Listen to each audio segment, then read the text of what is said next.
কেউ বলে চায়ের দেশ, কেউ বলে লন্ডনীদের শহর, কেউ বলে হজরত শাহজালাল আর শাহপরানের পুণ্যভূমি।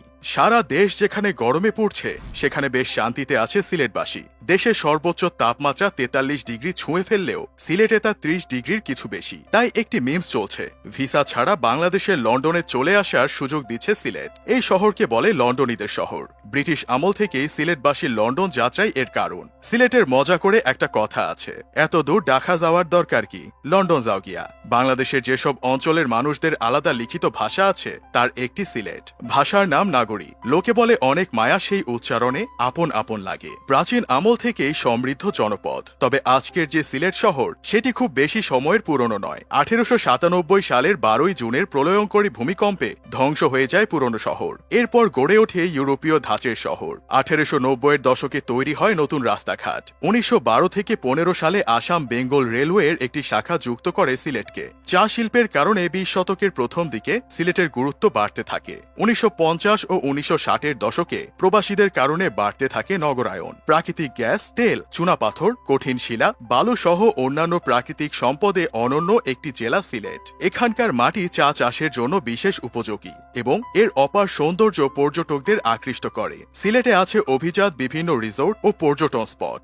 হাওর বিল, ছোট বড় টিলা, আরণ্য আর জলাবনও হাতছানি দিয়ে ডাকে মানুষকে। একদিক দিয়েই কিছুটা পিছিয়ে আছে সিলেট, সেটি হলো শিক্ষার হার। লন্ডন যাত্রায় যত আগ্রহ, স্কুলে ততটা নয়। এটা হয়ে গেছে সিলেটের রীতি। তবে ইদানিং আগ্রহ বেড়েছে শিক্ষায়ও। জেলা হিসেবে সিলেটের শুরু British east India company Bangla, Bihar, উড়িষ্যার হর্তাকর্তা বনে যাওয়ার পর 1772 সালে 17 মার্চ। এর পরের 102 বছর জেলাটি ছিল ঢাকা বিভাগের অংশ।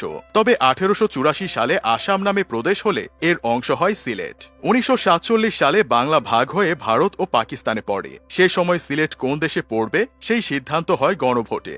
জনতা রায় দেয় তারা পাকিস্তানের সাথে থাকতে চায়। সিলেটের একাংশ করিমগঞ্জ আবার পড়েছে ভারতে। যদিও প্রথমে কিছুদিন সেখানেও উড়ত পাকিস্তানের পতাকা, পরে অদল বদল হয় এলাকাটি। বাংলাদেশ হওয়ার 13 বছর পর 1984 সালে বৃহত্তর সিলেট ভেঙে জন্ম হয় হবিগঞ্জ, সুনামগঞ্জ ও মৌলভীবাজার জেলার। 1995 সালের 1 আগস্ট বৃহত্তর সেই 4 জেলা মিলে হয় সিলেট বিভাগ। আয়তনে সিলেট বেশ বড়, 3452 বর্গ কিলোমিটার জুড়ে বিস্তৃত এটি। উপজেলার সংখ্যা 13টি, পৌরসভা 4টি, ইউনিয়ন সংখ্যা 106টি, জনসংখ্যা 38.5 লাখের মতো। ভূমিকম্পে শহর ধ্বংস হলেও এখনো প্রাচীন নিদর্শনাদি ও প্রত্নসম্পদের নেই অভাব। জৈন্তাপুরের প্রসত্নর স্মৃতি, গড়দুয়ার ঢিবি, গাইবি মসজিদ, হজরত শাহজালাল ও শাহপরানের দরগা, আখালিয়ার মুঘল মসজিদ, ঢাকা দক্ষিণ মন্দির, 3 মন্দির সাক্ষ্য দেয় সমৃদ্ধ ইতিহাসের। এলাকার নাম সিলেট হলো কি করে সেটা নিয়ে আছে নানা মত। কেউ বলেন পাথরের প্রাচুর্যের কারণে এই নাম, শিল বা পাথর, আর উপসর্গ হেট মানে হাট বা বাজার। কেউ বলেন শব্দ দুটি মিলে সিলেট নামের উৎপত্তি। কেউ বলেন প্রাচীন গৌড়ের রাজা গুহকের মেয়ের নাম শিলাদেবীর নামে ছিল বিরাট হাট, নাম রাখা হয় শিলাহাট, কালক্রমে হয় সিলেট।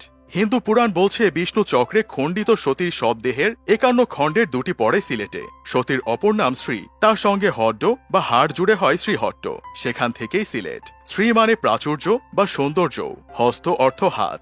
যেখানে শ্রীয়ের হস্ত পাওয়া গিয়েছিল সেই জায়গার নাম শ্রীহস্ত। তা থেকে কালের বিবর্তনে হয় শ্রীহট্ট বা সিলেট। কেউ বলেন হজরত শাহজালাল রহমতুল্লাহ আলাইহের সিলহরজা আদেশ থেকে সিলেট নামের উৎপত্তি।